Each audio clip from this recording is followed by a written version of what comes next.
face them all alone. I wanna be there when you're down. I wanna be there standing proud by your side through thick and thin as we begin our lives together.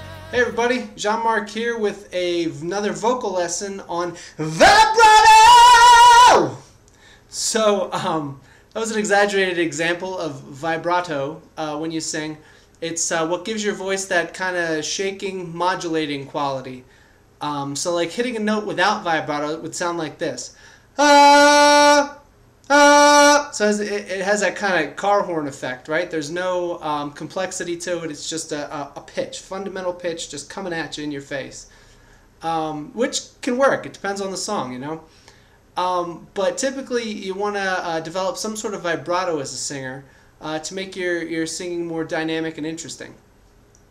So this video is to teach you how to do that. So a great place to start, and hopefully at some point you've watched the Three Stooges, is a noise that Curly makes. I mean, Curly makes a lot of noises, but specifically the noise that Curly makes, it sounds like he goes like nyaaa, that one. That is actually a great place to start with vibrato. If you can make the Curly noise, you can eventually develop that into vibrato. Like, nyaaa.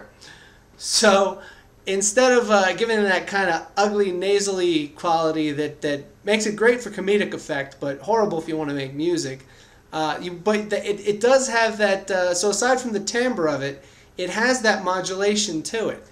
So it modulates both in pitch and intensity. Or volume, right? It gets louder and softer, and it also, the pitch moves a bit. So take that Curly noise, practice that, and then once you got that, try to add that to just your normal singing voice. So go from like to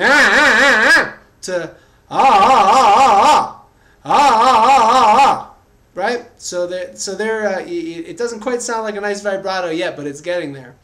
So from there, that would be a very wide vibrato and kind of ugly, but so you can adjust that though. So what you need to do is practice and take that sound and go from to maybe slow it down a little bit or speed it up a little and bring the amplitude of it down. So maybe just waver like so you see how it has it's starting to sound more like vibrato now. It went from to all right, all right. So keep working on that, and then once you can do that, then you want to start and see if you can play with both the intensity of it and the speed of your vibrato.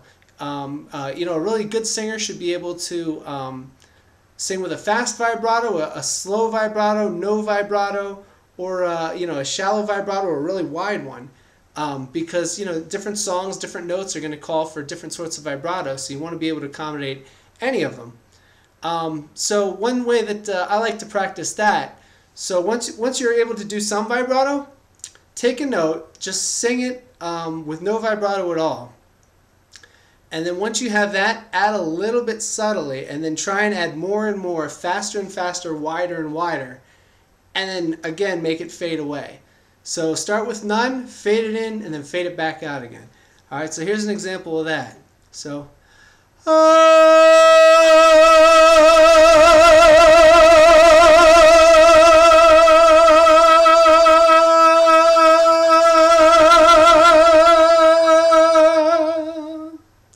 so yeah, did you hear I was playing with the frequency and also the amplitude, right? So how wide I was making the note wobble, and also with how quickly it was wobbling. So go ahead and play with this example. Hopefully you can use it to develop a vibrato of your own. It's one of those things that's kind of like it's your signature as a singer, and it really it's when you listen to a well-known singer and you hear the vibrato, that's one of the things that really stands out and says like, all right, that was definitely Freddie Mercury. Like he had a very distinct one. His was pretty quick. So work on it, and if you have questions, feel free to post them. All right, thanks a lot.